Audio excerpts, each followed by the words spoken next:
নমস্কার বন্ধুরা, আজ আমি তোমাদের কাছে দুই রকমের সহজ মিষ্টি রেসিপি শেয়ার করব সম্পূর্ণ ঘরোয়া উপকরণে। দোকানের মতো খাস্তা গজার রেসিপি। তাহলে চলো শুরু করা যাক এই ভিডিও। তো খাস্তা গজা তৈরি করার জন্য সবার প্রথমে আমি এখানে চায়ের কাপে মেপে 1.5 কাপ পরিমাণ ময়দা নিয়ে নিচ্ছি। অবশ্যই ময়দা নেওয়ার চেষ্টা করবে গজার পরিপূর্ণ স্বাদটা পেতে চাইলে। আর যদি তোমরা ময়দাটা স্কিপ করতে চাও সেক্ষেত্রে আটা দিয়েও করতে পারো, কিন্তু আটার টেস্ট এতটা ভালো আসবে না। প্রায় 1.5 কাপ মতো ময়দা নিয়ে নিলাম আমি এখানে। তারপর এর মধ্যে দিয়ে দেব খুবই সামান্য পরিমাণ একটু নুন, খুবই সামান্য পরিমাণ দিয়ে দিচ্ছি। 1 টেবিল চামচ পরিমাণ চিনি দিয়ে দেবো, খুবই সামান্য পরিমাণ একটু বেকিং সোডা। তোমরা চাইলে বেকিং সোডাটা স্কিপ করতে পারো। এবার ভালোভাবে এই সব শুকনো উপকরণগুলোকে মিশিয়ে নিতে হবে। তারপর এর মধ্যে দিয়ে দেবো 2 থেকে 3 টেবিল চামচ পরিমাণ সাদা তেল। তোমরা চাইলে এই সাদা তেলের পরিবর্তে ঘি দিতে পারো, ঘি দিলে টেস্টটা আরও বেশি ভালো আসবে। কিন্তু সাদা তেল হোক কিংবা ঘি, দুটো থেকে কিন্তু যে কোনো একটা দিতেই হবে, মিস করা যাবে না এই প্রসেসটা। এবার সাদা তেলটাকে দিয়ে ভালোভাবে এই ময়দার সাথে মিশিয়ে নেব। মিশিয়ে এভাবে হাতের মুঠোয় করে দলা পাকিয়ে দেখতে হবে যে ময়ামটা ঠিকঠাক মতো হয়েছে কিনা। যদি না হয়ে থাকে তাহলে এর মধ্যে আরও 1 থেকে 1.5 টেবিল চামচ পরিমাণ সাদা তেল দিয়ে দিলাম, যেহেতু দলা পাকিয়ে ভালোভাবে। এবার এই তেলটাকে দিয়ে আবারও ভালো করে মিশিয়ে এবার দলা পাকিয়ে দেখে নেব যেটা দলা পাকছে কিনা। আর তোমরা দেখতেই পাচ্ছ খুব সুন্দরভাবে কিন্তু এখন ময়ামটা দেওয়া হয়ে গেছে। তারপর আমি এখানে নিয়ে নিয়েছি 1/2 কাপ পরিমাণ নর্মাল রুম টেম্পারেচারে থাকা জলটা দিয়ে হালকা হাতে ময়দাটাকে মেখে নিতে হবে।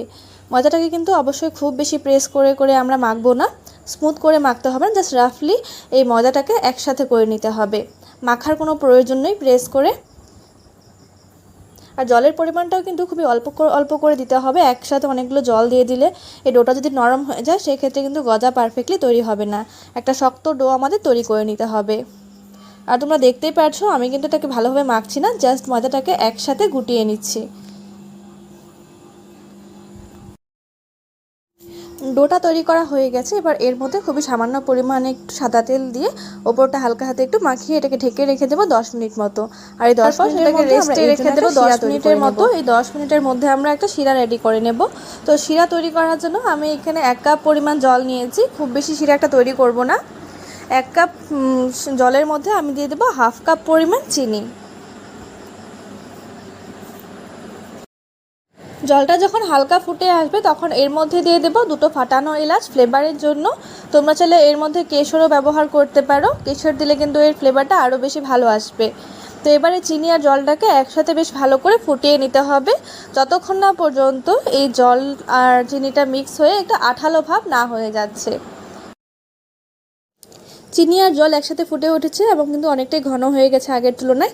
আর এই গজার জন্য শিরা তৈরি করলে কিন্তু আমাদের এমন মোটা শিরারই প্রয়োজন হবে, পাতলা শিরা তৈরি করলে গজাটা তৈরি হবে না ঠিকঠাক মতো।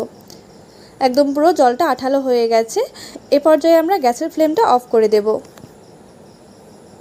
অন্যদিকে আমরা সেই তৈরি করে রাখা ডো থেকে গজার শেপ দিয়ে নেব। তোমরা দেখতেই পারছো ভেতরে কিন্তু অনেক ক্র্যাক্স রয়েছে, সেই ক্র্যাক্সটাকে আমরা মেটাবো না। এভাবে ক্র্যাক্সটাকে রেখে হালকা হাতে একটু প্রেস করে কিংবা বেলুনের সাহায্যে একটু বড় করে নিতে পারো।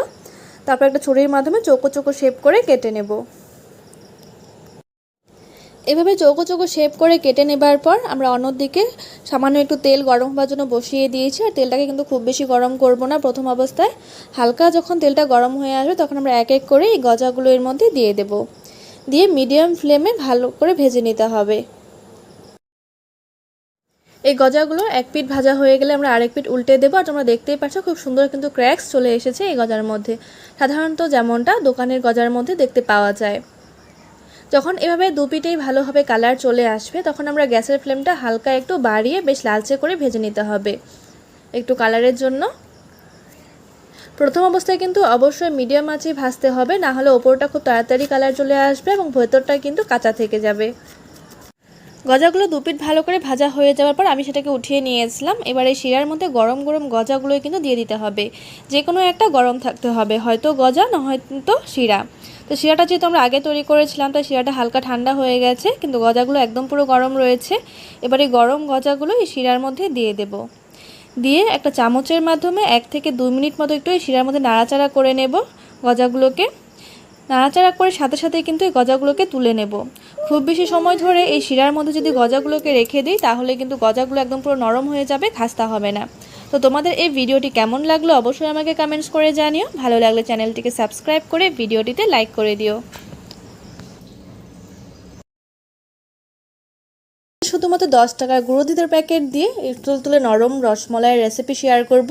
মুখে দিলে মিলিয়ে যাবে এই রসমলাইয়ের, খেতে এতটা সুস্বাদু হয় যে আর যেন দোকান থেকে কিনে খেতে মনেই চাইবে না। তো এই রসমলাই তৈরি করার জন্য সবার প্রথমে আমি এখানে একটা 10 টাকার গুঁড়ো দুধের প্যাকেট নিয়ে নিয়েছি।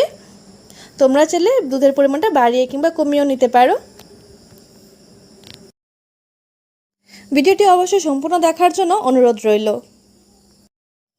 সাধারণত বাড়িতে রসমালাই তৈরি করাটা কিন্তু অনেকটাই কঠিন বলে মনে হয়, কিন্তু এই রেসিপিটি দেখার পর আর কঠিন বলে মনে হবে না, একদম পুরো জল ভাতের মতো সহজ হয়ে যাবে। তো এই গুঁড়ো দুধের মধ্যে দিয়ে দেবো 1 টেবিল চামচ পরিমাণ ময়দা।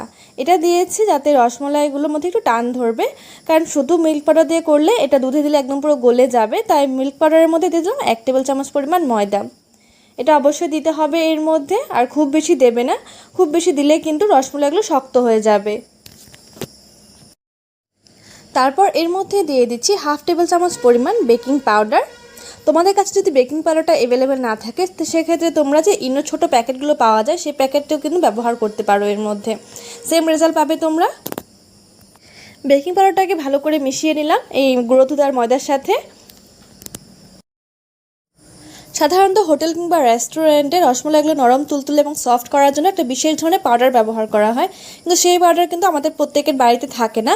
তাই সেই পাউডারের পরিবর্তে আমি এখানে একটা ডিম নিয়ে নিয়েছি। এবার ডিমটাকে ফাটিয়ে দেব, ফাটিয়ে বেশ ভালো করে একটু মিক্স করে নেব। তোমরা যারা ডিম খেতে পছন্দ করো না কিংবা ডিম খাও না তারা এটা প্রসেসটি স্কিপ করতে পারো, সেক্ষেত্রে রসমালাইগুলো হালকা একটু শক্ত হতে পারে, কিন্তু যারা ডিম খাও কিংবা ডিম খেতে পছন্দ করো সেই ক্ষেত্রে ডিমটা অবশ্যই ব্যবহার করো, খেতে অসম্ভব টেস্টি লাগবে আর এক ফোঁটাও কিন্তু ডিমের গন্ধ করবে না। তারপর এখান থেকে অল্প অল্প করে ডিমের মিশ্রণটা দিয়ে এর একটা সফট ডো আমাদের তৈরি করে নিতে হবে। অবশ্যই অল্প অল্প করে দিতে হবে, না হলে কম কিংবা বেশি হয়ে যেতে পারে এই ডিমের মিশ্রণটা। খুব বেশি হয়ে গেলে কিন্তু ডোটা একদম পুরো পাতলা হয়ে যাবে, সেক্ষেত্রে ভালো লাগবে না। আমার কিন্তু পুরো একটা ডিম লাগেনি এই ডোটা তৈরি করতে। এই ডোটাকে এভাবে একটু ডলে ডলে মাখতে হবে যাতে এর ভেতর ডিমটা একদম ভালোভাবে মিক্স হয়ে যেতে পারে। ডোটা ভালোভাবে মাখা হয়ে গেছে, এবার হাতে একটু সামান্য ঘি কিংবা তেল মেখে নিতে পারো। ঘি মাখলে এর ফ্লেভারটা বেশি ভালো আসবে। তারপর এই ডোটা থেকে অল্প অল্প করে মিশ্রণটাকে নিয়ে ভালোভাবে রসমালাইয়ের শেপ দিয়ে নেব। ভীষণ ছোটো ছোটো করে তৈরি করতে হবে, কারণ এগুলো যখন আমরা দুধে দেবো তখন কিন্তু এটা ফুলে অনেকটাই বড় হয়ে যাবে। তো রসমালাইয়ের মধ্যে যে মিষ্টিগুলো থাকে তার শেপ দেওয়া হয়ে গেছে, তোমরা যে কোনো শেপ দিয়ে নিতে পারো, গোল গোল আকারেও শেপ দিতে পারো। তো অন্যদিকে আমি এখানে আরও 1 প্যাকেট গুঁড়া দুধ নিয়েছি, সেই গুঁড়া দুধটাকে হালকা একটু কুসুম গরম জলের মধ্যে মিশিয়ে গরম হবার জন্য বসিয়ে দিয়েছি প্যানের মধ্যে। এখানে 1 গ্লাস মতো দুধ হবে গরম। তারপর এই দুধের মধ্যে দিয়ে দেবো 4টে ফাটানো এলাচ, এতে করে রসমালাইয়ের ফ্লেভারটা ভীষণ ভালো আসবে। আর যেহেতু আমরা এই রসমালাইয়ের মধ্যে ডিম ব্যবহার করছি তো ডিমের গন্ধটা কিন্তু পুরোপুরি চলে যাবে। তোমরা চাইলে এখানে স্যাফরনও ব্যবহার করতে পারো। তো এবার দুধটাকে ভালো করে ফুটে ওঠার জন্য অপেক্ষা করব। আর এই সময় অবশ্যই এর মধ্যে দিয়ে দেবো 4 থেকে 5 টেবিল চামচ পরিমাণ চিনি। চিনির পরিমাণটা অবশ্যই তোমরা নিজেদের স্বাদ অনুযায়ী দেবে, তোমরা কে কতখানি মিষ্টি খেতে পছন্দ করো। চিনিটাকে দিয়ে ভালো করে মিশিয়ে নিলাম। তারপর দুধটা যখন এমন পুরোপুরি ফুটে আসবে তখন আমরা এক এক করে এই মিষ্টিগুলো এর মধ্যে দিয়ে দেবো, যে গুঁড়ো দুধের মিষ্টিগুলো তৈরি করে রেখেছিলাম সেগুলো দিয়ে দেবো। এটা দেখতে কিন্তু এখন অনেকটা ছোট বলে মনে হচ্ছে, কিন্তু কিছুক্ষণ পরে দেখবে অনেকটাই ফুলে কিন্তু বড় হয়ে গেছে।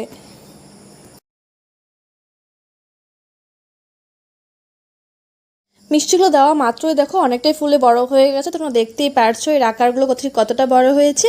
আর দেখতেই মনে হচ্ছে এগুলো অনেকটা সফট এবং নরম তুলতুলে হবে, আর খেতেও কিন্তু অসম্ভব টেস্টি ছিল।